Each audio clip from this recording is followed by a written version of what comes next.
What's up, everybody? Welcome to the Big Six Podcast, CBS Sports Daily NFL Podcast. I'm Brinson. I'm your host. If you're watching on YouTube, it is Thursday, March 24th, which means I think it's probably Friday, March 25th. If you're listening to the audio version, however you're taking in the podcast, we appreciate you, of course. If you're watching on YouTube, we do have a live chat going. You can hop in there and hang out, and you can smash that like button.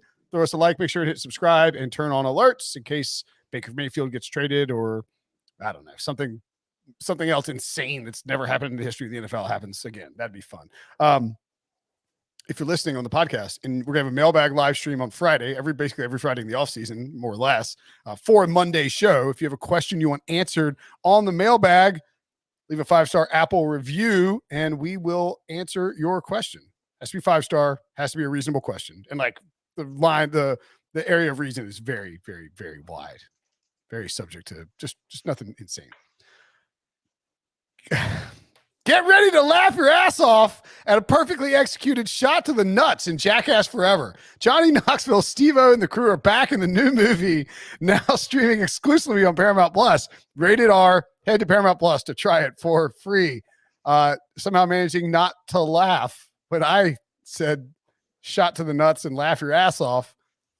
It's Slim, Brian Dable, and Sully. Joe DeJohnny and Sully. What's up, boys? What's going on? What's going on, man? Flawless read. Really appreciate it. Good stuff.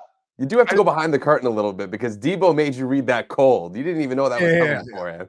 Well, Debo also knows that I read most everything cold. I thought it was going to be I thought he was saying it was going to be later in the show. So I was definitely not. I looked down. I was like, promo. I was like, laugh your ass off. Anywho. Pick Six Podcast. No, we didn't get a shout out on All Hands, but that's okay. We've been doing this for several years now. Got to give the new guys a shout out. Debo, multiple shout outs from the boss folks on the All Hands. Just want to recognize Debo as a true professional. As Samuel Hersey in the chat points out, I think about me in that promo. Anyway, you guys are back for more AFC grade AFC grades. Yes. Did we do any AFC grades at all? No. We were supposed to do it yesterday, and then Tyreek Hill just happened to go to the Dolphins, and it's all that whole thing happened. It's all really blending together. Do you guys feel like that at all? Or are you guys still young enough where you can kind of grind through it and like separate? I'm still recovering from Andrew Luck retiring a few years ago, so it's we got I'm right there with you. Yeah, every offseason is dramatic, but this one obviously takes the cake. It seems like we've had a major move every single day, so waiting for that big one today. Yeah, I mean, literally, this has been the most insane offseason in the history of the NFL. And as such, we will start with the AFC West because the AFC West is the absolute peak, the zenith of insanity in the NFL, with multiple trades taking players in and out of that division. By the way, I had a late lunch. Have you ever gotten chili from Panera? No, I don't think so. Don't recommend it. It's pretty terrible. Okay. They use chickpeas and kidney beans. Or no, it was like I'm pretty sure I had lima beans in mine. Okay. Not okay. I said it very if I get the chili sweats, like that's why. And that's why you watch the YouTube live feed right there. That's why you watch us on YouTube. It's like all of a sudden I just sprint off. Don't mind me, Sully and Jordan. You guys just handle this podcast. We'll start with the Denver Broncos, who stole Aaron Rodgers' thunder by trading for Russell Wilson, obviously from Seattle, and then stole the Cowboys' thunder by stealing Randy Gregory in a free agent signing, 5-year, $70 million deal. They also added DJ Jones from San Francisco to a 3-year, $30 million deal, and of course lost 3 players: Drew Lock, Noah Fant, Shelby Harris, in a trade to Seattle.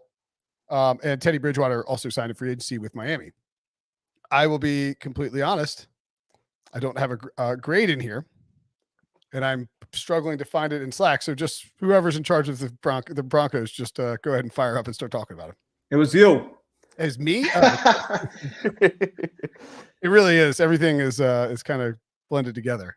I don't know why it's the rapid fire continual – like, moves. Like the Tyreek Hill thing took over the entire day. It's true. It's true. But, we do have our own. I'll give a grade on the fly. It's easy. I mean, I think it's an A+. The Denver Broncos have been mired in quarterback hellscape or quarterback purgatory ever since Peyton Manning left. And I realized that Peyton Manning wasn't very good in terms of his performance when they won that Super Bowl, but they still won a Super Bowl with that great defense. And they've been trying to figure out the position ever since. They're trying with Brock Osweiler, then they're trying with Paxton Lynch. My God, I forgot all about that. Then they're trying with Drew Lock, and they just took these like half-hearted stabs at trying to fix it. John Elway clearly much better at schmoozing and convincing somebody to come play for his team than he is at drafting a quarterback. And while Elway wasn't in charge of this, it was George Payton in his first year on the job, by the way, decides to, or is it second year on the job? First year on the job, right? First full year. Right? Yeah, first full, yeah. Yeah. Right? Sure. See, maybe it's the second year. Anyway, man, I'll tell you what, I might have to file a lawsuit against Panera. Got me spinning. I'm like Mr. Krabs right now. Anyway, they steal Randy Gregory. They trade for Russell Wilson. Like, Russell Wilson is a Hall of Fame quarterback, a top 10 NFL quarterback. Yes, he has been a little bit down the last 2 years. You can nitpick about his age. You can nitpick about all the first time he's missed games because of an injury that might affect his accuracy for TBD amount of time. But they solved the quarterback position, and they did it in a bold move. Under the radar. It was a quiet strike, and it blew up Aaron Rodgers' spot, which is kind of funny. And while they might not be the best team in the division, they can absolutely win the division with Russell Wilson. Adding Randy Gregory and the DJ Jones, this defense should improve.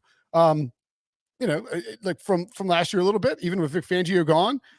I think this is just a clear A+. What say you, Sully? No, I'm right there with you. I think you put it in the A category, and even before the AFC West completely blew up with all of this arms race that we've been going on.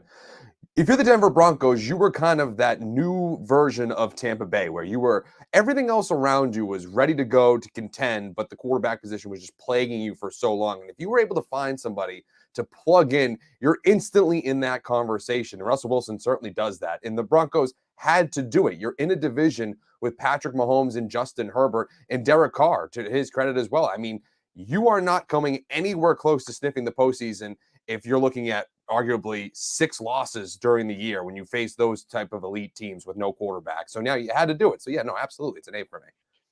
Let's say if we took away the other notable additions, such as Randy Gregory and DJ Jones, I think this grade is still flirting with an A. And I think you guys covered it well in terms of, I really like this Broncos roster. I think that they can compete. I think they can contend if they finally got that good quarterback under center. And now that they do, I think that they're poised to have a great season. Now, speaking of the other additions, I was kind of critical of the Randy Gregory signing. I don't know if I would have given him that much money, especially a contract that runs through. He's 34 years old, I believe. He's only recorded 6 sacks. But I do think that deal is pretty short.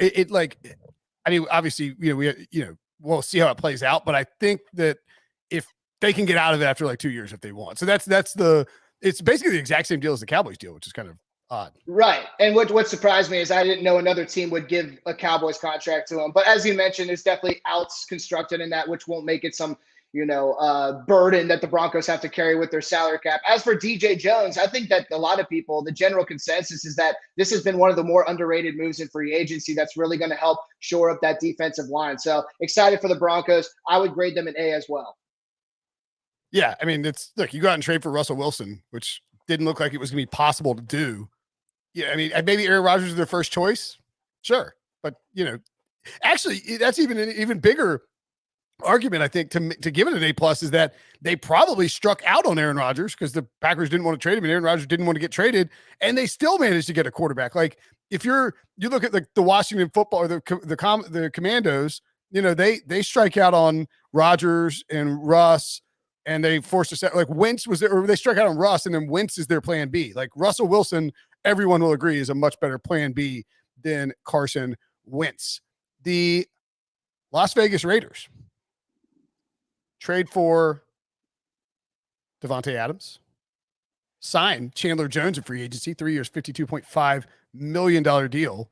I mean, it's more expensive, but it just feels better than Randy Gregory's deal. Trade for Rocky Ya-Sin by sending out Ngakoue. Thank you, Yannick Ngakoue. I was picturing a J for some reason. Also added Bilal Nichols. I'm very clearly thrown off by his soup situation. Zay Jones left the team, signed with Jacksonville.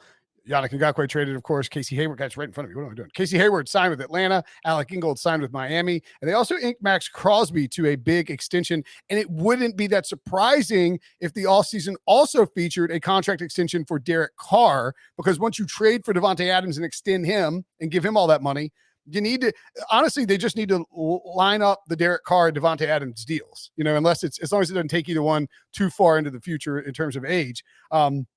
It's an A. I mean, they got Davante Adams in a trade, and yeah, they had to give up picks for it. But there was no way that you're not getting Davante Adams with that first round pick that that you give up. So you get Adams to pair with Carr. You get the defensive help that they got. It's an A. I mean, they are competitive in this division. Jordan, it's very clear that they are going to be a competitor in this division, even though the division is completely loaded.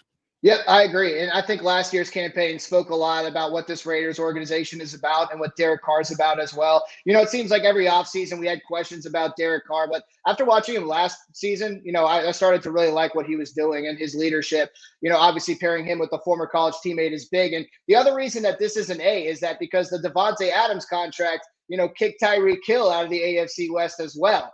Which I think is notable. And then pairing Chandler Jones on opposite of Max Crosby, I think that's going to be an incredible tandem as well. So, yeah, if you're a Raiders fan, you have to be excited. I think I would grade it an A as well. Yeah, I give them high marks there as well. But you have to go back even further to all this free agency stuff. They have a whole new regime now in Las Vegas with hiring head coach Josh McDaniels, Dave Ziegler as GM, both coming from the New England organization. There's continuity. I think that's something that ownership probably wanted as they kind of move on from Gruden and Mayock and that whole kind of thing there. They want some sort of continuity, and you're seeing this plan unfold for them. It seems to be a united front as to how they want to build this team. Josh McDaniels and Dave Ziegler. And it's going to be fascinating to watch. I mean, yes, obviously the moves of Davante Adams and Chandler Jones and Rocky Sin, those are the ones taking over the headlines.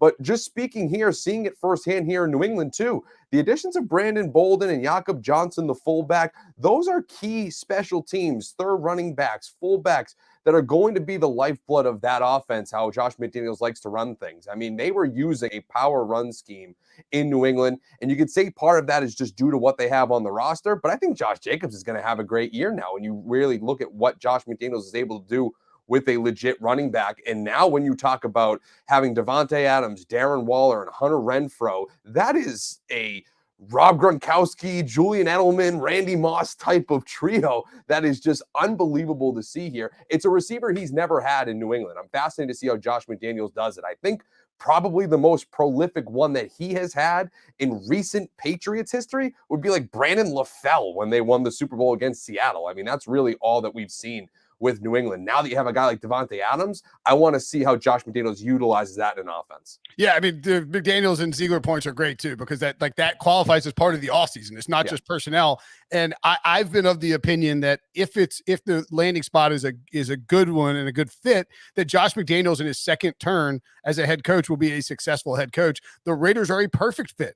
Mark Davis is hands off. All he wants to do is win. I mean, and Josh McDaniels is exactly the type of dude his dad would have hired.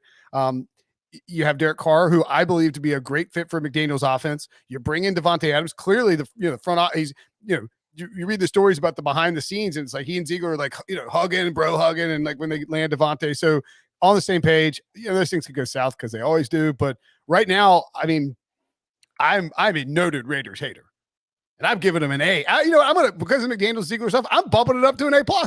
Raiders get an A+. Debo, so tell the social team that needs to get out there. So the Raiders fans, that the haters know that I am supportive of the Raiders this year. And I actually think I will probably end up betting the Raiders to win the division. Which I just slacked them. I told them you give the Raiders a C. So enjoy. You son of a. Next up, A+, please change it. The Chargers. So the Chargers went big in free agency. They traded for, they signed Khalil. They signed J.C. Jackson. I swear I'm not like hammered right now. On a 5-year, $82.5 million contract. They traded for Khalil Mack, and they also re-signed Mike Williams, and just generally took what was already a pretty good. They did lose Ode Ibushi to free agency. I'm trying to think, am I missing anybody else that they added? I feel like they basically kept things kind of the same outside of Mack and JC Jackson, but those are the two big splashes that people were waiting for them to make. And not the Mac one they weren't waiting for, but the JC Jackson one, like all Chargers fans were hoping that would happen. And you look at this team, a lot of continuity. You add a couple of pieces in this arms race in terms of making your defense better. Second year in Brandon Staley's system. I think I'm going to give him a B+ because it's not quite an A, but it's like, Khalil Mack is a little bit older. I don't know that he's going to be like that. I think he'll be really good across from Joey Bosa, but I don't know exactly how impactful he'll be. And then, the JC Jackson signing, it always is a red flag for me when Bill Belichick doesn't want to keep a guy like that, Sully. And in this case, it's possible that both of those guys are sort of more sizzle than steak, but I still think it's a B+. And this Chargers team, again, could easily win the division. Yeah, I mean, you can absolutely make the case where Belichick may have thought it was more scheme than actual player in terms of how Jackson kind of manufactured a lot of those interceptions. Sure, you can make that argument, but it's not out of the realm of possibility that these expatriates play well. I mean, we've seen it before. We've seen like Ty Law leave the Patriots organization, have all pro and Pro Bowl seasons. I mean, it's not out of the realm of possibility that can happen. And I do love what the Chargers did this offseason. I was a fan of trying to keep JC Jackson in New England. So I'm a fan of his talent. And we kind of expected the Chargers to do something like this. No, I mean, they had a ton of cap space heading into the offseason. You have a quarterback in Justin Herbert who is arguably, if he's not in that same category as Patrick Mahomes and Josh Allen, he's knocking on the door of being that true elite quarterback in the NFL. And you have him on a rookie deal. So this is the moment where you do swing big for free agents, for making trades for Khalil Mack and things like that. So for me, I like it all the way around. I don't really, disagree with anything that they've done. I thought the Mike Williams money was a little bit much for me, but ultimately, if Justin Herbert likes him, then, you make your quarterback happy. Yep, I agree with that as well. You gave a grade of B+. I'll probably take it a little further, maybe, and even go A-.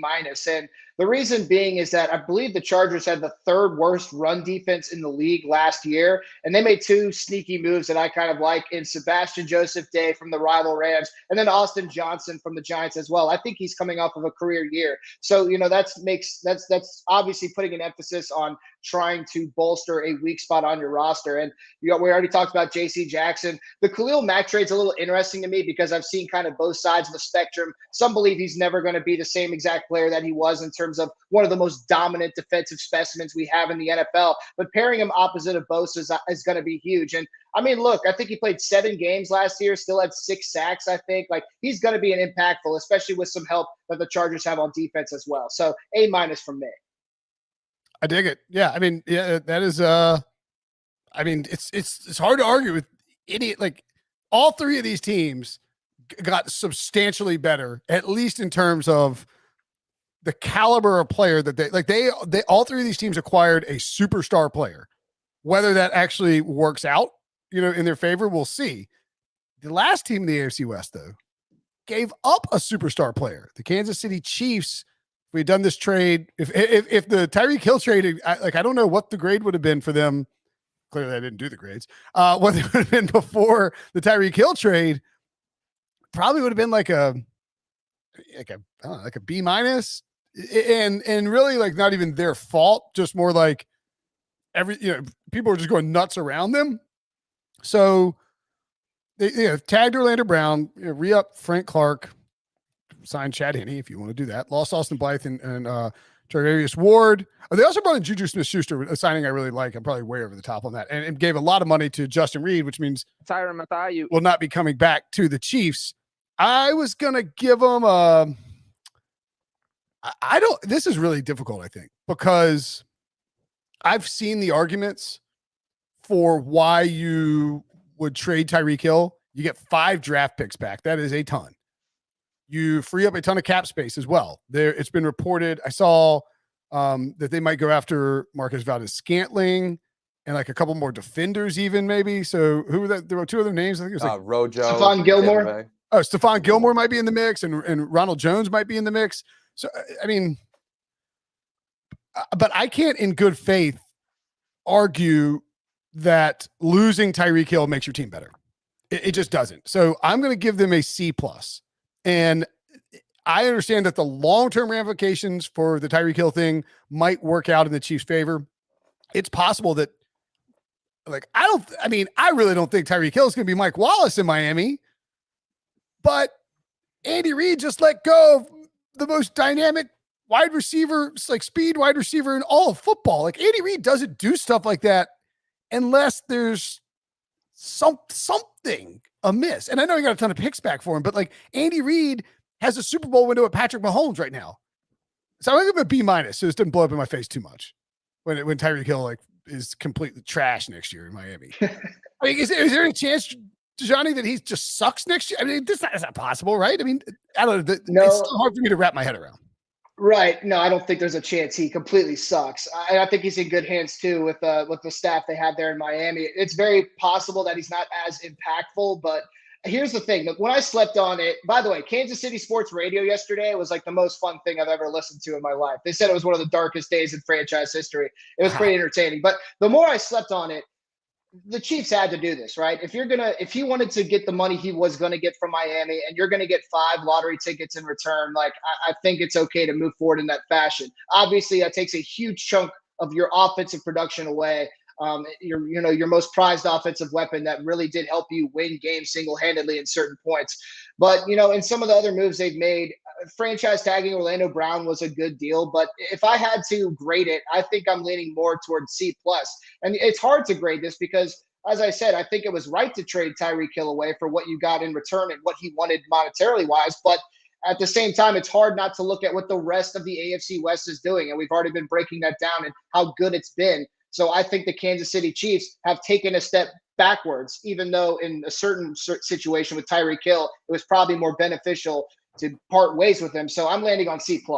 Yeah, Jordan. I think it's the same. I think you're kind of right on with that. It's tough to really, admittedly, grade them at this point because this trade is so raw. It's so new. We don't know what the domino effects are going to be from this deal from Kansas City's point of view. Yes, they move on from Tyreek Hill, but they clearly have some sort of plan in place, whether it's just throwing darts at lottery tickets at the draft, or maybe there's someone in free agency that they see and they want to, pick up. Maybe they knew this was coming all along and that's why they were willing to go after Juju Smith-Schuster, and they have a plan in place for him and Mecole Hardman and all those guys in that offense to cushion the blow of losing a guy like Tyreek Hill. So we still have to see what those next steps are. Again, we're basically like 24 hours removed from this trade when we're recording this podcast. So it's tough to see here, but there's no doubt about it that they got worse over the last 24 hours. I mean, that's just naturally what happened. They lost the guy that had over 100 and, 100, I think it was 111 receptions last year, 1,200 yards receiving, led the Chiefs in every meaningful receiving statistic. So yeah, no, you're worse off than you were yesterday, but I'm still curious to see what happens. I probably put him at a B- because I do like the upgrade over Reed of Tyrann Mathieu. You got younger, you got a little bit more talented at this stage of their career in the secondary. So to me, I still am maybe more optimistic in Andy Reid manufacturing more offense than I am just simply losing Tyreek Hill. Yeah, like the Chiefs aren't going to suck next year. Yeah. But they're also not going. I mean, Travis Kelce is 33. I've made the Galaxy Brain argument over the last 24 hours. Maybe this is why I'm so donked out. It's like, I'd be like, Juju Smith-Schuster and Marcus Valdez-Scantling could, in theory, produce like. I'm going to stop you there. I really do think Juju Smith-Schuster, who is still, we talked about this on the emergency pod yesterday, who is still just 26 or 25 maybe, and has a 1,400-yard season under his belt at the age of 22. Like, he has a replica. Like, if you do something at the NFL level, skill-wise, it's repeatable. Now, maybe it's a Steelers thing, or maybe it's, maybe is it a coaching thing? Is it a Juju thing? Is it a TikTok thing? We'll find out. But if you're gonna try and get the most out of Juju, Andy Reid's the guy. And if he can just eat underneath, then Valdez-Scantling can be the over the top guy. and you still have Mecole Hardman, who they obviously like because they took him early, and he's, it's unfair to just paint him as a bust, this early in his career. I think that's basically what I'm saying. It's I would much rather put my faith in Andy Reid creating a new offense over these next 2, 3, 4 years than having Tyreek Hill still in the fold, but just absolutely absorbing an exorbitant amount of your cap and really hamstringing you from fixing that roster all the way around. Especially when you are just now in 2022 starting to take on major cap hits from Patrick Mahomes' deal, and then you're going to deal with cap hits from Tyreek Hill. Did y'all see his contract numbers? I think the final year, again, he'll never play on it, but I think his cap hit is $50 million. It's insane. Yeah, they're clearly restructuring this after the first year. Like they just jammed him under the cap. But he has a $50.1 million cap hit and only $5.1 million in dead money. So I don't know, it's just year third. Look, I wouldn't want to bet against Tyreek Hill. He's an elite receiver, one of the best in football. By the way, smash that like button if you're watching on YouTube. But at the same time, speed receivers, that's a position that could age maybe a little less well than other positions. All right, let's take a break, and when we come back, how will Sully grade the Browns for trading for Deshaun Watson? We will tell you next. The Cleveland Browns traded for Deshaun Watson. They traded for Amari Cooper. I mean, the Amari Cooper trade was kind of huge too, and it's like the seventh biggest trade of this offseason. They signed Jakeem Grant and traded for busy bees here. Traded for Chase Winovich, released Jarvis Landry, who's still out there. That's actually an interesting potential signing for the Chiefs too, or even the Patriots. Released Austin Hooper, released J.C. Treader, their center, and traded Mack Wilson to the Pats. They also tagged David Njoku. What grade do you give the Browns, Sully? I give the Browns a B+ here. And it's really, again, a lot of flashy moves, right? Deshaun Watson, clear upgrade at quarterback. Amari Cooper, a legit number one receiver. But both of those moves, those are the crown jewels of their offseason so far, come with a ton of risks. And that's basically why I'm grading it a little bit on a curve. Everything being equal, if we're just talking about on-field talent, it's an A+. I mean, how can it not be? But you kind of go down a little bit because of what's going on with Deshaun Watson, his 22 civil lawsuits. We don't know what's going to happen there with the NFL still investigating. In the way that, and we've written about this to our credit, the way that they are structuring his contract that first year, they are bracing for some sort of suspension. And whether that is, 6 games, 4 games, whole season, we have no idea. But it's this Deshaun Watson era seems like it's going to really begin in like middle of the season. We don't really, that's what it feels like right now. And so that's going to take a long time to build up that chemistry, get some momentum. And in an AFC that is extremely competitive next year, you're going to have a lot of things hit right to really find success out of the gate there. So for me, that's why you bump it down a little bit more. And I like Amari Cooper as well, but I do think he kind of comes in and out of from a week to week basis. He'll show up great and then kind of fall to the next. And by the way, worth noting that and we'll get to the Houston Texans in a minute, but the Fox 8 I team in Houston has learned a second grand jury in another Texas county has convened to hear evidence against Watson. The grand jury met. So, I mean, the Texans managed to get him out of town in between one grand jury meeting convening and the other convening. Now, apparently the Browns knew about that. Correct. Which is fine, and it would be pretty surprising, I think, unless there was some sort of influence in this particular, it's odd that they're doing it in a separate county. I guess they're still trying to pursue those criminal charges, but I mean, if you're the Browns, if a grand jury is being convened to consider an indictment of somebody, then criminal charges are on the table. And that means jail time is on the table, which means that if you're the Browns, your risk level from a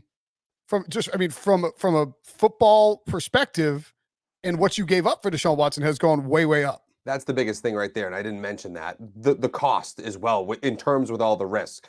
We're talking about a historic Herschel Walker type of trade, 3 first-rounders, among other things, to get Deshaun Watson, who has, I don't want to say it's a coin flip, but, you just don't know what's going to happen. And your franchise, if things go the wrong way, you have no first-round safety valve, basically in the next half decade to save you. Yeah, and the thing I wanted to say is, Sully, I'm not jealous of you for having to grade the Browns this offseason. That was tough. So I just actually this morning wrote a piece for CBSSports.com looking at my top 5 and top worst signings in free agency. Deshaun Watson was actually my second worst signing, and it's because of all the gambles that we're talking about. I even said that, I believe in second chances. No one knows if he's guilty or innocent. And if I was a quarterback needy team, I'd be inquiring about Deshaun Watson and what he would cost. But what would have taken me out of the running was the cost that would have taken to acquire him, and then a fully guaranteed, $230 million contract.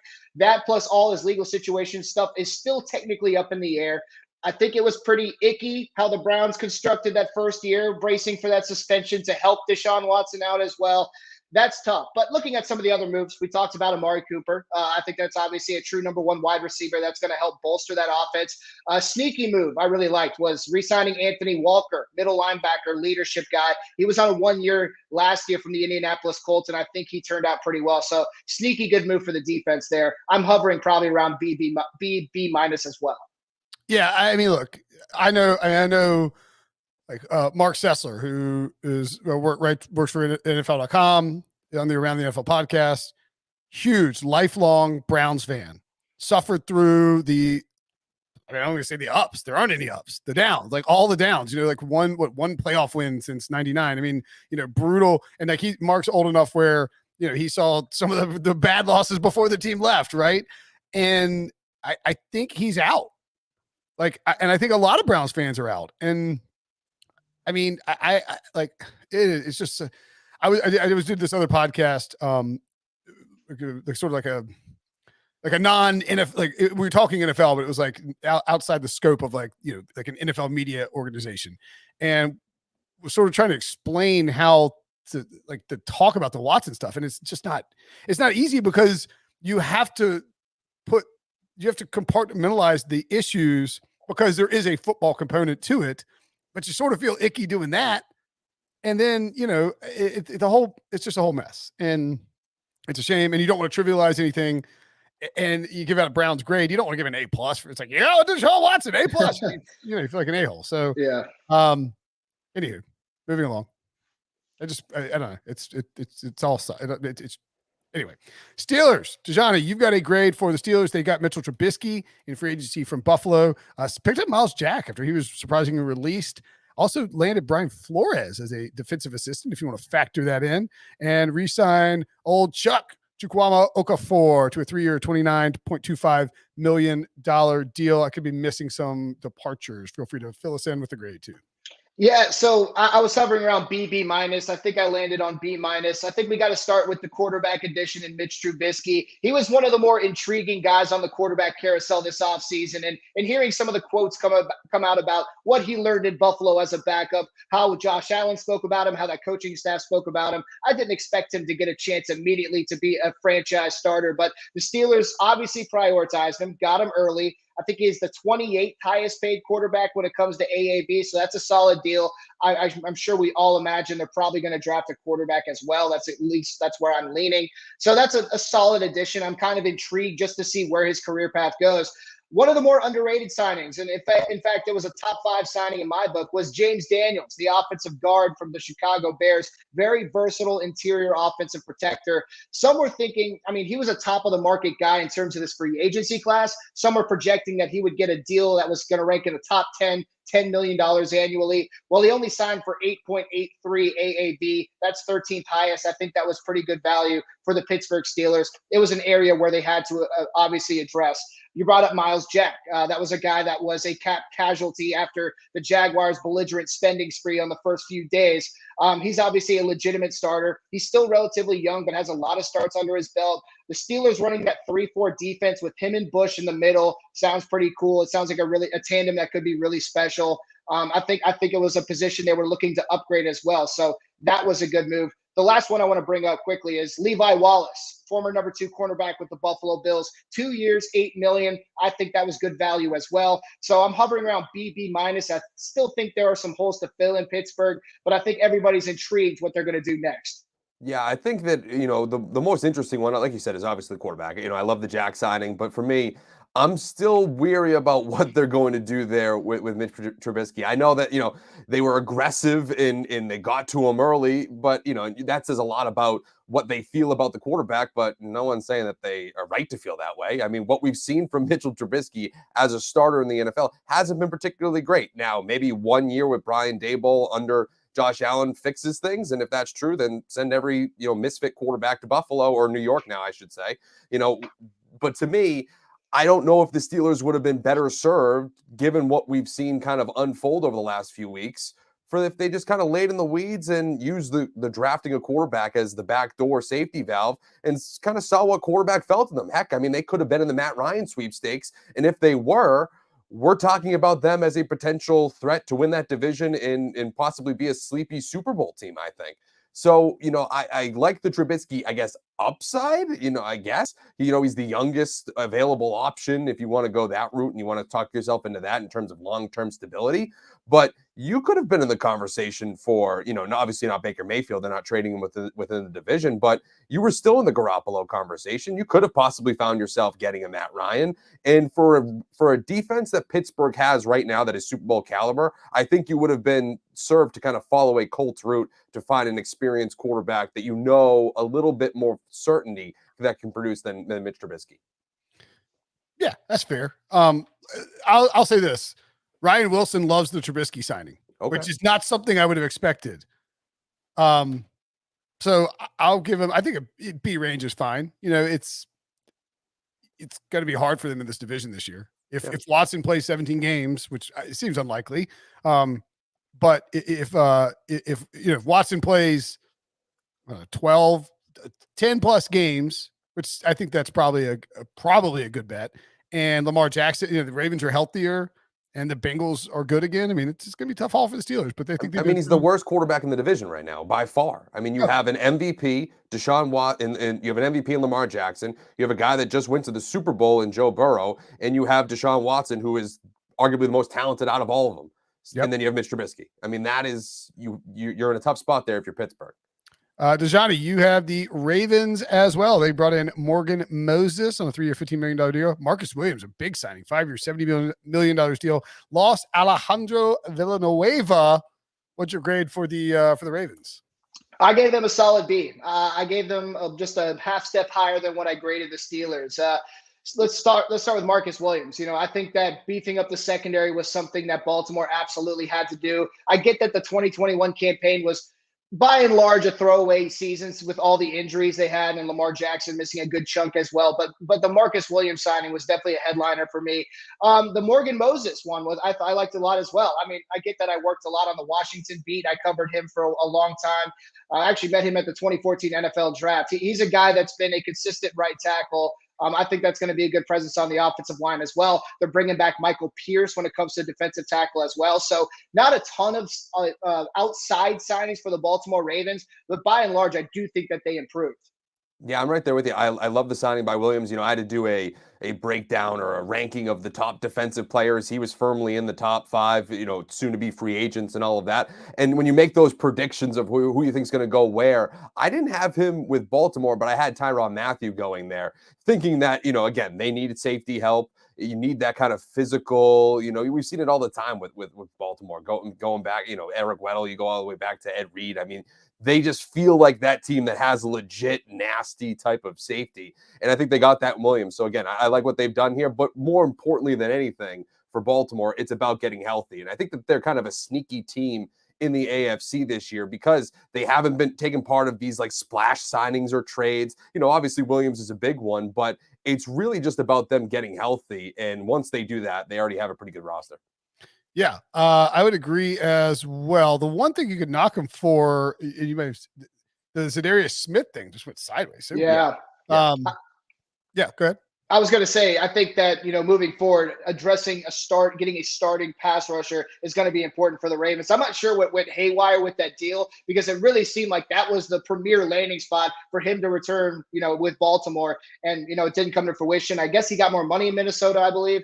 But that's something that Baltimore has to address moving forward. Yep.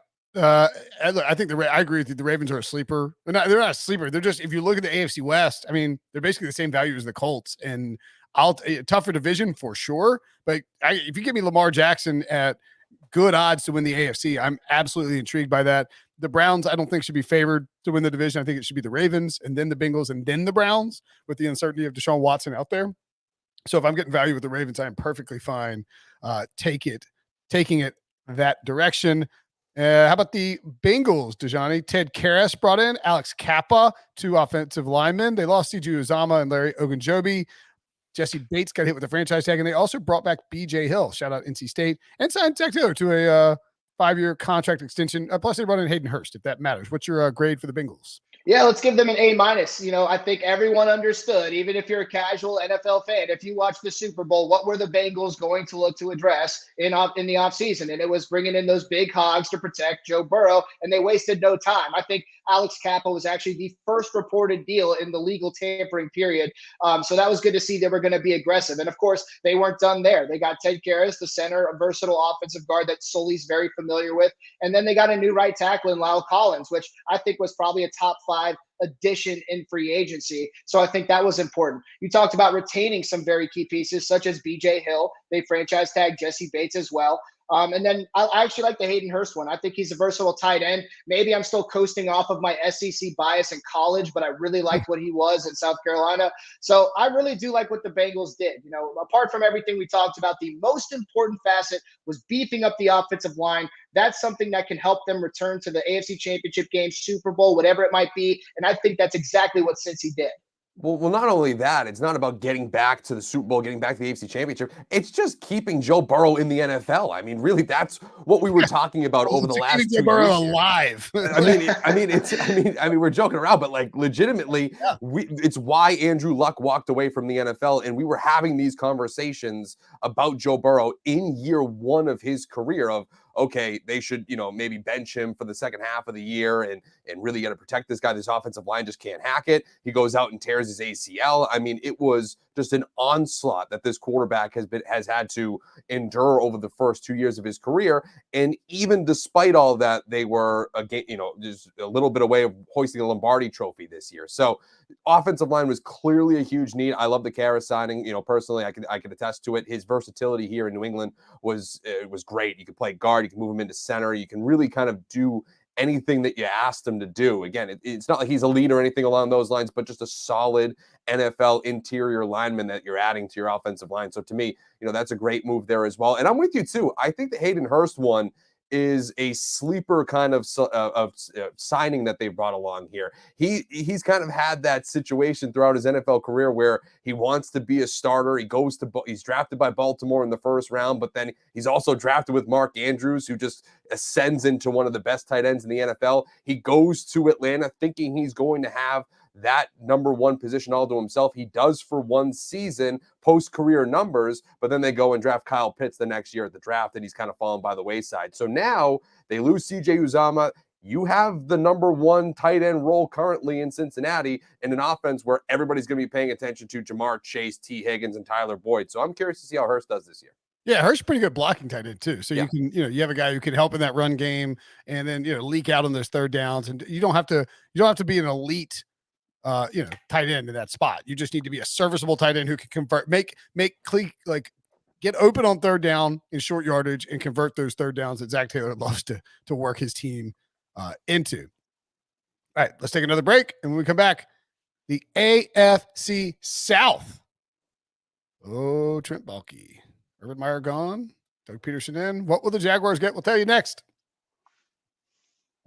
So the Jacksonville Jaguars, who I believe I'm in charge of grading as well, signed Brandon Scherf.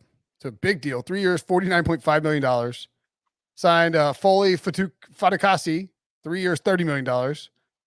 Foy Olokun signed for 3 years, $45 million. Jaguars trying to make it expensive and difficult. Christian Kirk, 4 years, $72 million with a max value of $84 million. Evan Ingram on a 1-year deal. Zay Jones, 3 years, $24 million. He can go up to $30 million. And then they lost Carlos Hyde, DJ Chark, Miles Jack, Andrew Norwell, and also franchise tagged Cam Robinson. So I think that 2 things can be true with the Jaguars. They got better as a football team. No Urban Meyer, that's huge. Keeping Trent Baalke, not great. But Doug Peterson, I think, is a big upgrade for Trevor Lawrence. They invested in the offensive line, and they invested in weapons for Trevor Lawrence. We're led to believe through all these signings that they're probably going to come away with Aiden Hutchinson out of the draft, number 1 overall. He's the heavy favorite. I think you can make a case for an offensive lineman still there, but it seems like it's headed towards Hutchinson, pairing him with Josh Allen and Caleb Chason. So definitely, team is definitely better on paper. The problem is it's a big pile of paper, and it's got like Benjamin's face on it. And there's a bunch of them, and you gave them to players that probably don't deserve the contracts you gave them to.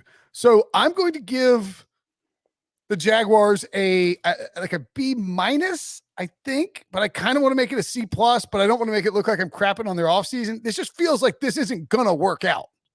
Yeah, I mean, they're paying superstar money, but not getting superstars in return. I think that's basically the big theme that we've been seeing with them so far. Okay, I'm going C plus then. You're right. Because how many times have we seen this happen in an NFL offseason where somebody or a team was like, we're just going to spend our way to victory, and it doesn't work.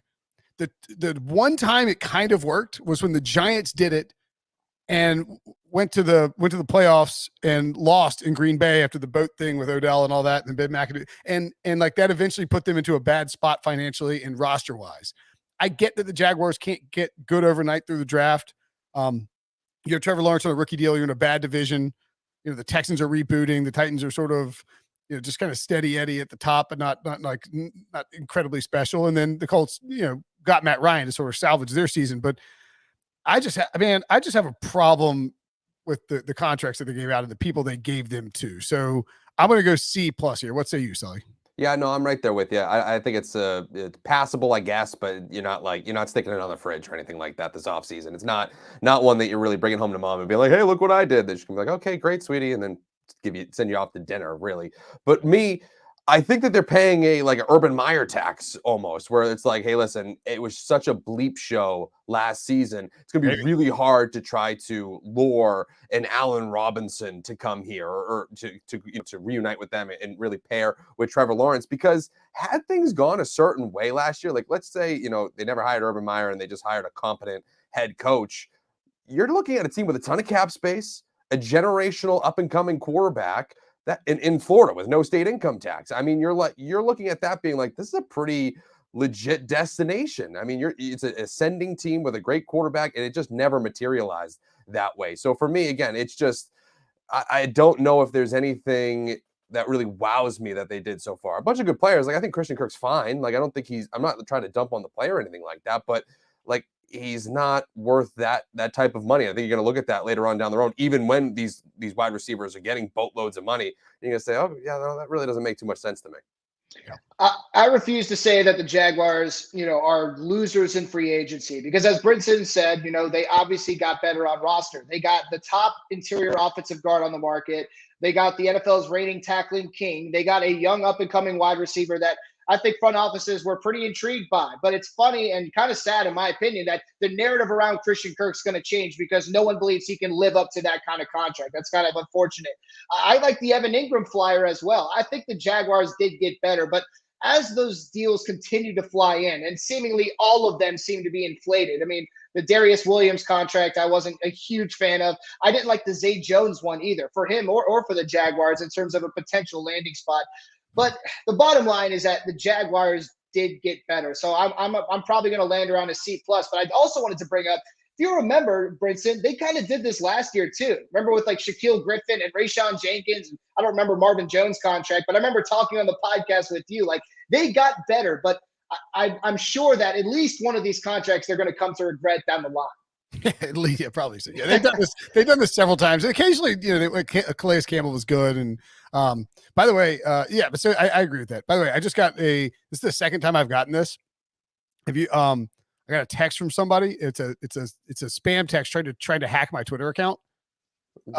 It says Twitter : and it's from a 717 number. It's like, we have noticed an unusual login attempt from Jaipur, India to your Twitter account at Will Brinson. We have sent an 8-character confirmation code to the email address connected to your Twitter account, and it's WI star at G star. It's like reply with the 8-character confirmation code to block this login and set up a new password. It's pretty clever. Not It's like bad. reply with yes to authorize this login attempt. Because so you try to log in and you say, send me my password. And then if I text them the password, they can get in and hack me. I wonder what the I wonder what the end game is here. Is it like to do the I've got an Xbox thing, or is it like to I don't know. I mean, if you're giving out Xboxes or PS5s, I will definitely reply to you, and I'll probably get hacked as well. I was gonna say no one's trying to hack my Twitter account. I have 3 followers. So I mean, that's the second time that's happened in like a month. I'm just curious if other people are getting these because the first time it happened, I was gonna reply back and be like, "Nice try, you effing a-hole! Like you think I'm falling for that? Suck up!" But then I was like, "Wait a minute, I should probably not anger the hackers. like don't taunt the hackers is probably a good idea." Because you're probably working against like some hacker intern, and when he shows that to his boss, he's like, "Oh, okay, now I'm really gonna go after him." Yeah, he's like, "All right, step it up on Brinson." Really quick, Will, just because this is just coming in. The Packers, former Packers wide receiver Marquez Valdez-Scantling signing a 3-year deal, $30 million worth up to $36 million with the Kansas City Chiefs. That's so he goes from Aaron Rodgers to Patrick Mahomes. Former NC State player Marquez Valdez-Scantling transferred to South Florida. Good for him. Get paid. Good money. Rough. Aaron Rodgers kind of an off-season loser. Big time. Big time. I mean, we talked about it yesterday on the emergency pod with Tyreek Hill. It was, how were the Packers not in that conversation where you could really pitch the Kansas City Chiefs to say, hey, listen, you at least moving them to the NFC. I know that that would enhance a legitimate Super Bowl threat with Aaron Rodgers and the Packers as opposed to Tua and the Dolphins. But I don't know how you're not trying to make that deal if you're the Green Bay, especially when there were reports that you were willing to pay Davante Adams the money you wanted. I want to say too, I mean, it kind of shows you where Aaron Rodgers' heart truly was. Everyone's saying it was 50-50 between, retiring or going to the Broncos or returning to the Packers. And he was negotiating that record-breaking contract knowing Davante Adams was not going to be back. I think that said volumes. Yeah. Oh, no question about it. All right. Let's go to the Texans. Speaking of hackers, in our notes, so they signed Christian Kirksey. I'm trying to figure out exactly what the Texans made that. I feel like the Texans have been pretty quiet this offseason, right? I mean, largely outside of the Deshaun Watson deal. Yeah, exactly. Largely done nothing outside of the Deshaun Watson deal, but I'm going to give the Texans an A. They got rid of Deshaun Watson. And now I don't know what's wrong with me. I really must be like getting sick or something because I'm like trying to remember exactly what the Texans got for Deshaun Watson. What was the 3 first-round picks and then a 3 collection other of picks. others? Yeah. Yeah. Okay, so that's right. Because originally I was thinking it would be 3 first-round picks because I was thinking about the Panthers edition, 3 first-round picks, a second, and or 3 first-round picks and Brian Burns and Derek Brown. Why didn't they go for a player? I guess Cleveland was like, we want to contend, and I don't know. But really, if you're Houston, what player do you want from Cleveland in return that is realistic? That's really going to help you build around. There's no, it's not like you really would want Baker Mayfield at this point. I mean, you have Davis Mills that you're probably going to go into 2022 with as your starter. I mean, he showed flashes last season, and I watched him specifically against New England. He played really well. He played better than Mac Jones that week, and you're talking about a first rounder versus a third round pick. So I'm curious to see how he plays going into it. But ultimately, if you're Houston, and I remember grading this trade for the website, you want as many kicks at the can in the first round as you can get when you're rebuilding this franchise legitimately from the ground up, when you're moving on from a player like Deshaun Watson. So I love the return, but again, it only really matters if you hit on the picks. Like if we're talking about, 3 straight busts in the first round and you're really coming back with nothing, well, then you lost the trade. But, in return, the return that you got, that's historic. I mean, we haven't seen the 3 first-round picks be moved. There's only been one other time. That's a Herschel Walker deal. Yeah, I wasn't even talking about quarterback. I was thinking maybe on the defensive side of the ball, give me one of those younger defensive backs and we can take out a 5th or 6th or whatever it might be. That's what I wouldn't have tried to mess with the 3 first-round picks at all. Oh, that's a good stat, by the way, from Tom Pelissero. Chiefs Tyreek Hill was clocked at 21.91 miles per hour in week 14 of the 2020 season. The only ball carrier who's been clocked faster in the past 2 seasons, Marquez Valdez-Scantling, 22.09. So yeah, I mean, look, like we talked about with the Chiefs. I mean, they've got the pieces to be okay on offense. It is not crazy that they would still be good on offense. We just you lose Tyreek Hill. It's a big loss. Hopefully we don't get blown up by Chiefs fans for giving them a C+. At any rate, yeah, I give the Texans an A. I agree with you. You gotta hit on the picks. But the thing about trading Deshaun Watson is that pick in 2023 might very well be a top 15 or even better pick, depending on what the second grand jury does and depending on what the NFL does. If Deshaun Watson, for any reason, and I'm only saying this because he is currently facing a second grand jury, potentially, if he goes to jail, you dealt him in between the two grand jury conventions, like that is A++.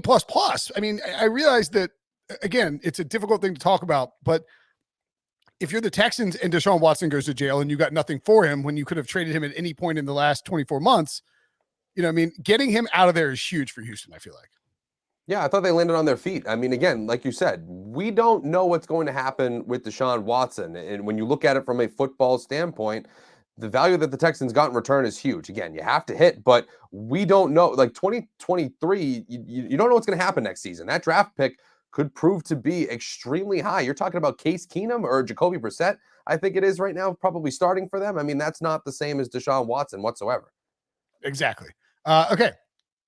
Moving along. Dejani, you have the Colts.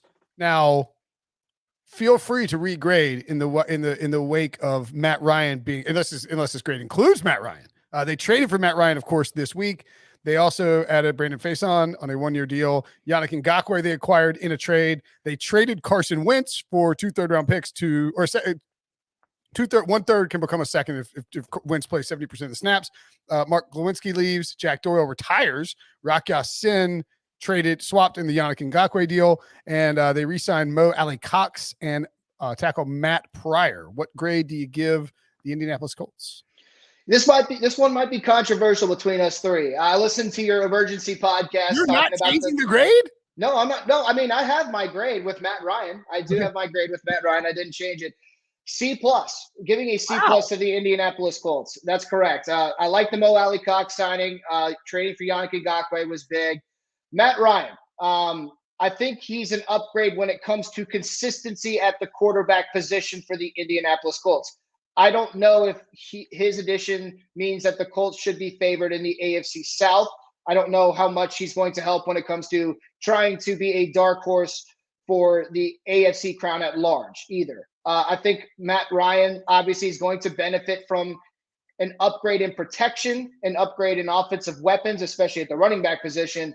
But I still see this as a Band-Aid move that I think best case scenario, Colts can make the playoffs as a wild card instead of winning the division.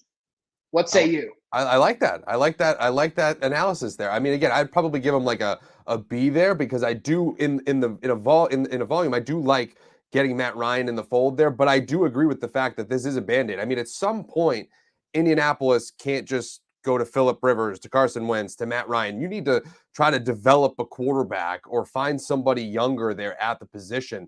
So, I would love for them to draft somebody or try to do something along those lines over these next few years here. Because like you said, you can't rely on Matt Ryan. You can't be your quarterback of the future. I mean, he's what is he, like 36 right now? 36 years old? So it's he intimated that he felt like he had I felt like the number in his head was 3 to 4 years left playing time. I mean, that's fine, but and listen, if Indianapolis can contend in a division where it's just between really you and Tennessee, then sure. And there's a ton of pieces, good offensive line. Jonathan Taylor's arguably the best running back in the NFL right now. I mean, you can see where it would all make sense. If it all goes right, you could win that division. But long-term, building a sustainable winner, these moves that they've been doing at quarterback just don't cut it. Yeah, that's fair.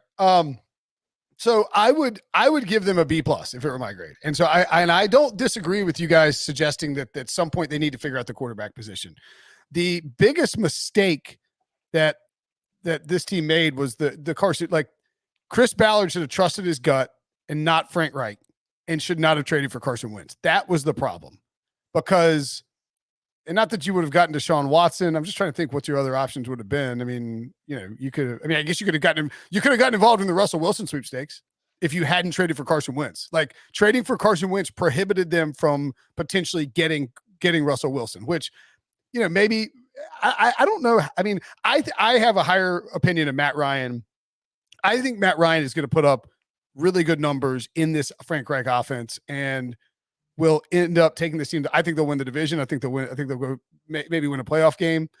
They're not, he's not Patrick Mahomes or anything. Good luck in the playoffs. But I thought the recovery from the Wentz debacle this offseason, to be able to like pawn him off for multiple picks and then pick up Matt Ryan without having your first round pick, I think I would rate it a B+. And I want to say this too. The one thing that I didn't take into consideration, I probably should have, was what they got in return from Washington to get rid of Wentz. I think that was a big win for Indy. Yeah. By the way, Simmons Tim points out, he disagrees with me, that the GM should back the head coach if it's feasible. Yeah. I mean, look, Chris Ballard trusted Frank Reich. I just think, if you didn't think Carson Wentz was good, like, don't go down that path and at that price. But look, they got out from under him. Okay, next team, the Tennessee Titans. Jordan Ajani's hometown Titans lost Roger Saffold, Donta Foreman, cut Julio Jones, re-signed Harold Landry after he became a free agent, and re-signed Ben Jones as well. If I'm missing anybody else on that list, feel free, Jordan, to list them while you give your grade. Yeah, I guess the chat understands why I may have been a little harsh on the Colts when you say Nashville's the hometown. But I gave the Tennessee Titans a B+. They haven't done an incredible amount in free agency. I think re-signing Harold Landry was a big win. That's honestly something I was not expecting to happen. And talking to people around here, that's not something they were expecting either. So that was a big win. The other thing is, one of my favorite additions of the offseason, low-key, was trading for Robert Woods. What did they give up, like a 6th-round pick for that? And it's interesting, because, Brinson and I were on the podcast last year talking about what if Julio Jones comes to Tennessee, how would that affect their odds? I really do think I'm a little bit more excited for this Robert Woods trade than I was for Julio Jones. And the reason being is because I think his basement is not as low as Julio Jones was. Julio Jones was coming off of multiple injuries. It was very possible that he was going to have a campaign, as we saw last year, his only touchdown coming in the regular season finale. I think Robert Woods is a legitimate number 2 wide receiver. It's going to be fun to see him operate opposite of A.J. Brown. And I know there's a lot of questions about Ryan Tannehill, and rightfully so, but this is an addition that's going to help them as well. I think that scooping up Austin Hooper, who I understand was not the most popular tight end in free agency, not the most popular guy coming away from the Cleveland Browns, but that's somebody who's an upgrade in my mind from Anthony Ferkser, and that was one of the biggest positions of need for Tennessee. They also retained Ben Jones. They retained kicker Randy Bullock. Shout out John Breach. So pretty solid offseason all around.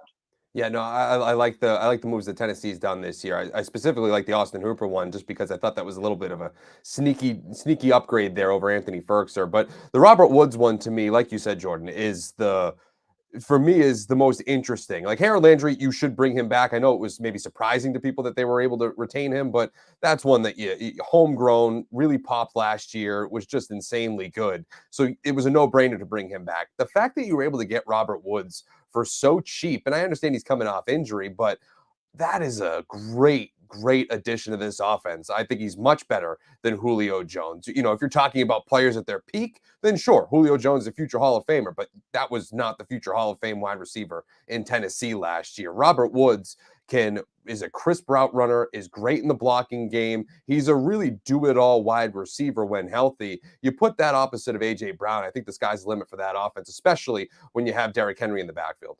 Yeah, great call on Robert Woods. I totally blanked on that. Somebody needs to update my research notes. I'm just kidding. I should just remember that, but clearly I'm off my game today. I actually think that Robert Woods, Julio Jones take is a great one. Robert Woods is a much better blocker than Julio Jones. Julio Jones is a lot more like A.J. Brown, and so to have 2 A.J. Browns, it's a little tough. I think if you have a Robert Woods and a Robert Woods and an A.J. Brown, that's a much better combination. Like it's a little more balanced and sort of and plays into each other. They complement each other pretty nicely. So I agree with that call. Titans are sort of trying to stay steady, probably hoping the Deshaun Watson thing. The Titans, we should list the Titans as the loser potentially in the Deshaun Watson thing, because if the Falcons don't get involved on Deshaun, they don't even think about trading Matt Ryan. Because Matt Ryan, there was no trade on the table for Matt Ryan until the Falcons got in on Deshaun. And once they did, Matt Ryan ultimately was like, I do want to be traded. You gotta honor what you said. So because if he doesn't get traded, we got the stinky Jaguars, quarterback like Baker Mayfield on the Colts, and the Texans. And it's just a Titans are coasting to that division. So, sort of a tough, I guess a tough break for them that the Falcons had to get involved. We made it through the first weekend of madness and now have 16 teams left competing to cut down the nets in New Orleans. If you want the latest previews, picks, and bracket breakdowns, listen to Gary Parrish and Matt Norlander on the Eye on College Basketball podcast. Gary and Matt will also be recording after each night of tournament action, recapping games instantly. For the best March Madness analysis, listen, follow the Eye on College Basketball podcast anywhere you find this show. Whew. These grade shows are long, huh? But it's going at a good pace, I feel like. 16 teams ain't easy. The Buffalo Bills got whipped big this year. They lost Mitchell Trubisky and Harrison Phillips, but they brought in Von Miller and Roger Saffold, the latter to shore up the offensive line, the former to just be an elite pass rusher the way he was down the stretch for the Los Angeles Rams. Also re-signed Mitch Morse and Isaiah McKenzie, and then recently brought in my boy Jamison Crowder. Sully, what's your grade for the Buffalo Bills? I give them an A. I mean, this has been a great offseason for them. They already had a Super Bowl caliber roster. So, you're looking at these teams a little bit different, right? Like, obviously more teams have more needs to fill. So if you fill them all, then you get an A+. The Buffalo Bills didn't have that many needs, but they still got so much better. I think that it was amazing that they were the quote unquote mystery team in for Von Miller. I mean, we thought it was either Denver or going back to LA, and then we just look at our phones and it's $130 million deal, 6 years for Von Miller to go to Buffalo. That one's insane. I mean, they were already the number one defense in DVOA last year, and you add a future Hall of Famer in Von Miller. I think that's absolutely ridiculous. But, obviously that's the one that's going to capture headlines. That's the one that's going to make a huge impact for that defense, on top of getting Tre'Davious White back healthy coming off the ACL. But for me, I love the Jamison Crowder signing. To me, that one I thought was a very underrated move that they made, where, yes, you have Stephon Diggs, you have Gabe Davis going into after a breakout season last year, specifically in the playoffs. But I think that Crowder is an ideal third wide receiver for them, a clear upgrade over Cole Beasley. To me, I think that just makes that offense that much more lethal. And you add the likes of O.J. Howard as a complement to Dawson Knox. I know they had that fiasco with J.D. McKissick where he agreed to terms, then he decided to go back to Washington. But you landed on your feet with Duke Johnson as a receiving back there. So overall, I love what they did across the board there. Man, can you imagine them getting J.D. McKissick? I mean, I know a lot of people were watching the Washington football team last year, but J.D. McKissick single-handedly won Washington a couple of games. So that would have been a really sexy signing. But I was going to say, Sully, you stole my thunder. The Jamison Crowder signing, I think, has the potential to be one of the top 5 signings this offseason. He's a slot receiver, 28 going on 29, led the New York Jets in receiving 2 out of the last 3 years. He's kind of been a guy that's been, I don't want to say wasting away, but the Jets have not been the most potent offense over the past few years. I think adding him as the slot receiver, the replacement for Cole Beasley in Buffalo's system, could be absolutely huge for this team. You brought up Von Miller. That's obviously the headliner for this. I think I'm going to give them an A-, by the way. But the Rams went out and got Von Miller to help them win a Super Bowl, and guess what he did? Now the Buffalo Bills are doing the same thing, so taking all bets. Yeah. Buffalo Bills are the best team in football right now, I think, across the board, just in terms of there's a reason they're Super Bowl favorites, right? I mean, they've got a good division to win in. They have, several free games against the Jets. Probably will be, shouldn't, worst case, you figure they just split with the Dolphins and the Patriots. Elite quarterback, strong defense, strong offense. It's hard not to love the Buffalo Bills, and they just continue to build on it. Adding Von Miller, taking him away from the Rams and getting him in Buffalo, he won't be there for 6 years. I mean, just a good move by them. They have established themselves as the dominant force in the AFC East over the New England Patriots, Sully, who added Mac Wilson via trade, released Kyle Van Noy, lost Ted Karras and J.C. Jackson as free agents, traded Chase Winovich, traded Shaq Mason, brought back Devin McCourty, James White, Nick Folk, Matthew Slater, and Brian Hoyer. What's your grade for New England? I give New England a C, and I think I'm kind of being kind to them. They've after an offseason where they just spent a boatload of money last year, bringing in Hunter Henry, Jonnu Smith, Matt Judon, they've really hit the snooze button so far. They've retained a few guys, like you said. They've lost a ton of guys, which I think is the big headliner. They're the one that's making most waves in Foxborough is losing J.C. Jackson and trading away Shaq Mason. I mean, going into free agency, you now have more questions than answers. I mean, who is going to be your number one corner? What is that offensive line going to look like under second-year quarterback Mac Jones? They re-signed Malcolm Butler, or they brought back Malcolm Butler. That's an interesting one from a storyline perspective. But from an on-field standpoint, I don't know if that's going to really replace J.C. Jackson. I can almost guarantee you that it's not going to replace the production from J.C. Jackson. So for me, they haven't done the same amount of, for a team that has a rookie quarterback, and they've wanted to have that rookie quarterback on his rookie contract so they can do other things. They haven't acted like a team that is being able to have that flexibility that I think they've longed for in the later years of Tom Brady. They're not doing the same things that the Chargers are doing with Justin Herbert, or the same things that the Cincinnati Bengals are doing with Joe Burrow. And I'm not saying Mac Jones is on their level, but they're on the same level in terms of the contract status. And so for me, it's just been a real head scratcher here. And not only that, I think the biggest thing for New England that is the scariest of all is the coaching staff right now. You lose Josh McDaniels, and you really have no real clear direction of what's going to happen on offense. There's rumors that Joe Judge is going to be the quarterback's coach, and maybe or that Belichick might call plays. Or Belichick is the de facto offensive coordinator. And to me, when you have a developing quarterback that you spent a first-round pick in, the biggest thing is continuity and being able to have some structure in his development. If we're going to go from Josh McDaniels to Joe Judge / Bill Belichick / something in 2023, I'm pretty nervous for Mac Jones right now. I think I'm C, maybe leaning C-. At least you retain Trent Brown. I think that would have been a really big loss if you weren't able to do so.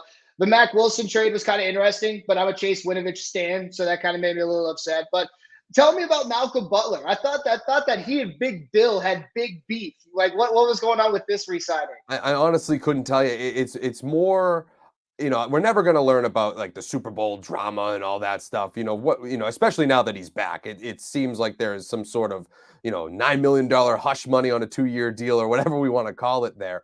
But for me, I don't know if we're ever going to get that closure in terms of that Super Bowl, but I do wonder what they see in Malcolm Butler. Like, are we really looking at him as a J.C. Jackson replacement, or is this just a familiar body that can come in and help cushion the blow in that secondary? So for me, I don't think we're going to get any juice. Like, I don't think there's going to be any tell-all, especially now that he's in the building in Foxborough. But I'm more interested in what he can do on the field, and I'm nervous to say that it might not be much right now. Yeah, I wouldn't. I'm not expecting. I mean, it's one of those things where it's like a big name. Like, I wouldn't be surprised if he's cut before week 1. Like, I could totally see that.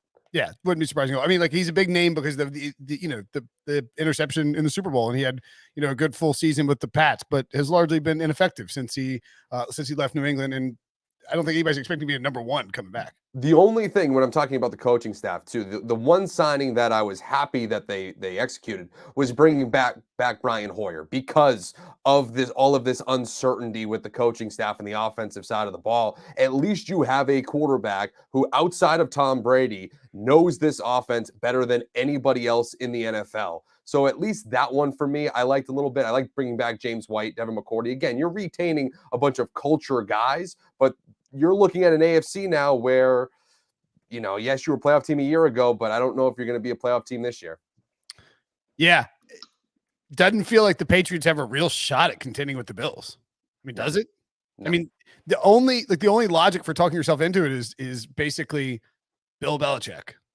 And that it's not enough. No, it's not. And I talked about it yesterday, and we'll talk about it in a second when we switch over to the Dolphins, but this Tyreek Hill trade, right to the Dolphins. I give them an A because I think that that move and the moves that they've done over the course of this offseason, bring in Taron Armstead and Tyreek Hill most notably, that kind of puts you above the New England Patriots right now. I mean, you just swept them a year ago with Tua Tagovailoa at quarterback and Brian Flores as your head coach. I know things have changed there in terms of the coaching staff, but you're coming off a season where you were able to sweep the New England Patriots. You just got better on the roster pretty much across the board, specifically offensively, and you have a new head coach there that I find to be pretty fascinating, and Mike McDaniel. I think that there's a clear case to be made that you're the second best team in that division if you're the Miami Dolphins. Yeah, for sure. They also added Chase Edmonds. They brought in Raheem Mostert, Teddy Bridgewater. I know all the Teddy jokes and all that, but I mean, he is a viable backup quarterback in a Mike McDaniel / Kyle Shanahan style system. Tag Mike Gesicki, bring back Emmanuel Ogbah on a massive deal. They re-signed Preston Williams, unfortunately for Preston Williams, yeah, see many snaps, and also brought back Landon Roberts. Yeah, right. Yeah, Cedric Wilson is a nice little signing. Like, this receiving core is kind of spicy, especially with Gesicki and those running backs, and then Armstead and the offensive line. Like, I mean, you can go as high as an A+ for the Dolphins. It's all going to come down, Jordan, to how Tua plays and moving forward. Yeah, which I would give them an A as well. And I think I'd be leaning towards A-, even without the Tyreek Hill trade. That's how much I've liked this offseason so far. Yeah, seriously. And I want to say that franchise tagging Mike Gesicki was actually one of the biggest things they did, because I see him as someone who could be a top 10 tight end in this league. And seeing what Mike McDaniel was able to do with George Kittle, I'm kind of excited for Mike Gesicki. Keep an eye on him if you're a fantasy football fan. Another thing I wanted to bring up was Chase Edmonds, too, was a good one. But the other thing I wanted to bring up was Teddy Bridgewater. I thought it was interesting. Did you guys see his comments about asking, I think media asked him, what was the dialogue like with the front office and trying to construct your deal? And he didn't really want to get into that. Is that because they're getting a contingency plan if Tua kind of flops early in the year? So I thought that was kind of an interesting signing, but it might be one that's beneficial if Tua once again goes down early due to injury. Yeah, I would like to see, Teddy Bridgewater more embrace the backup role there. Don't create too much controversy, even if there is. Like, even if the Dolphins front office is like, hey, listen, this could happen. You could be our starter, by week 7 or whatever. But, kind of keep it on the down low there. You don't need that drama there. But ultimately, if we're talking about Tua, I thought that finally, and we talked a little bit about this yesterday in the emergency pod, but finally he has a organization that is, I don't know if they're going all in on him, but they're going all in on the roster and putting things in place around him so that he has a chance to succeed. When it was Brian Flores, it kind of felt like a divided house, whether they wanted to have eyes for Deshaun Watson and move on, or, whether it's the ownership or the front office wanted to keep Tua because they invested a first-round pick in him. So for me, at least now seems like a united front, and they can kind of build around him there.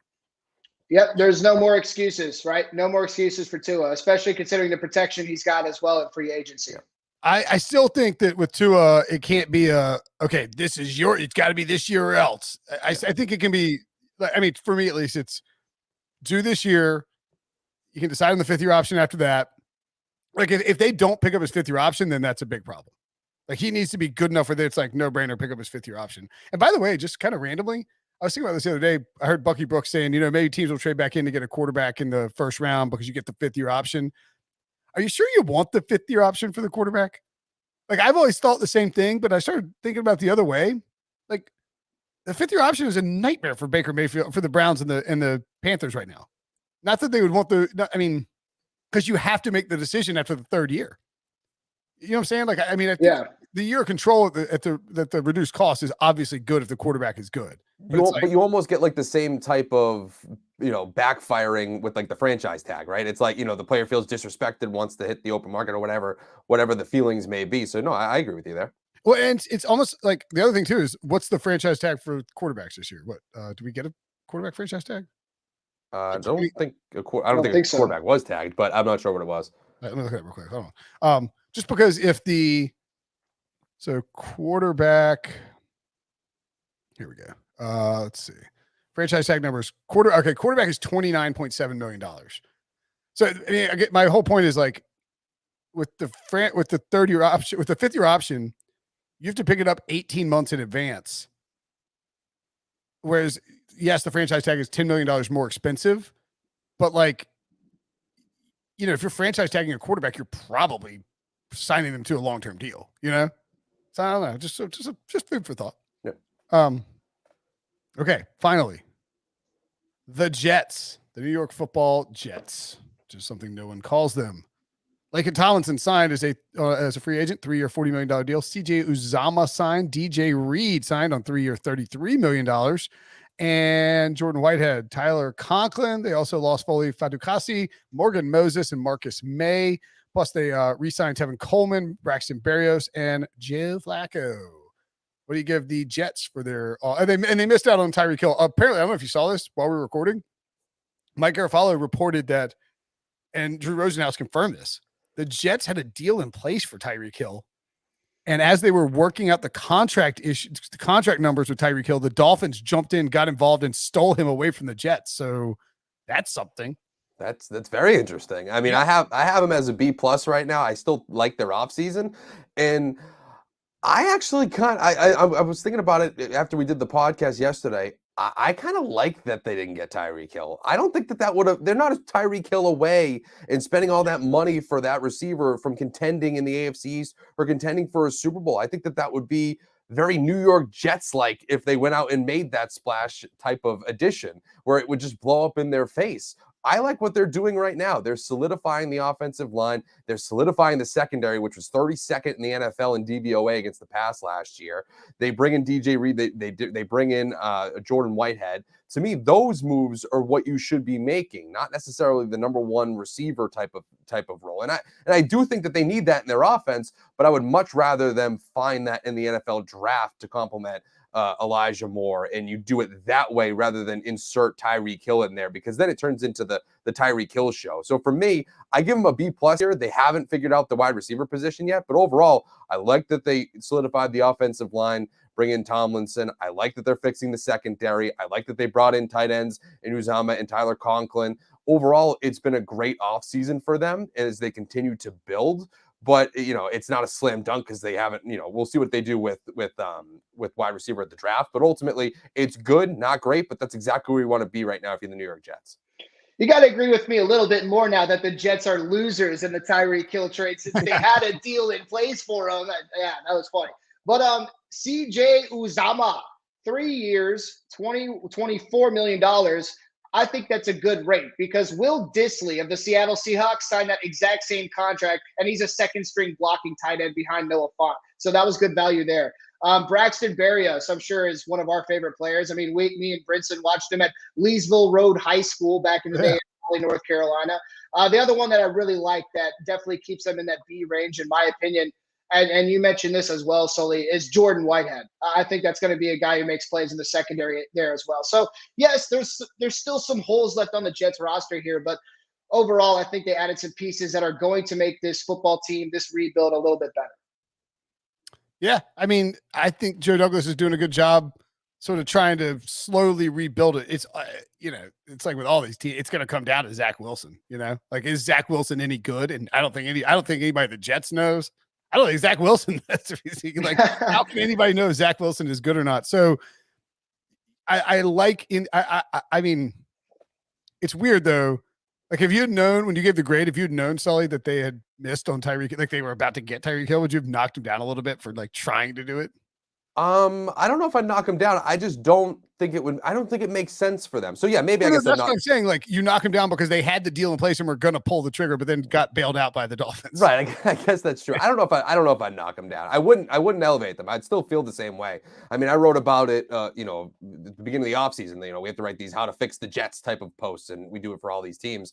And one of my 5 pillars was don't get out in front of yourself. Don't try to do something too splashy that kind of alters your course in terms of this rebuild, because you're kind of on a good path here. Again, Zach Wilson showed some flashes last year. As long as you just build it, you know, very Buffalo Bills-like with Josh Allen, I think that you have a chance. If things go right and if Wilson actually hits, then you could have a legitimate contender, but not when you go after a guy just to, you know, like in Tyreek Hill, that's going to help you.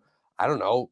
Is that going to win a game? Is that going to win 2 games? And ultimately, you know, that might hurt you in the long run. So to me, I don't think it makes a lot of sense there to go after Tyreek Hill. I don't even know if it makes too much sense for the Dolphins. I still like it for them because you want to see what they have in Tua. But for the Jets specifically, it would be a fool's errand, I think, if they went and got Tyreek Hill.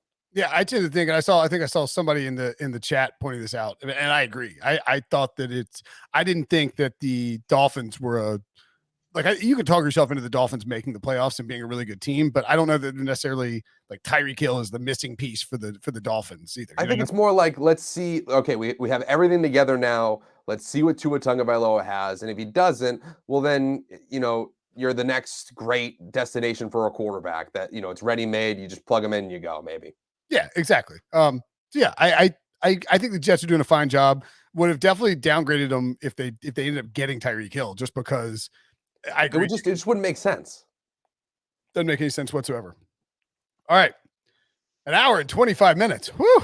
Lengthy podcast, but full of good information, great content. It's about time to crack it. You know what? I'm going to give you guys I don't know. Jordan, you have to take a 90-minute. So you can have a 30-minute early reprieve on cracking your first beer of the day. You don't have to wait. Nobody has to wait till 5 o'clock. You can fire, and maybe you don't wait till 5 o'clock anyway. So fire away.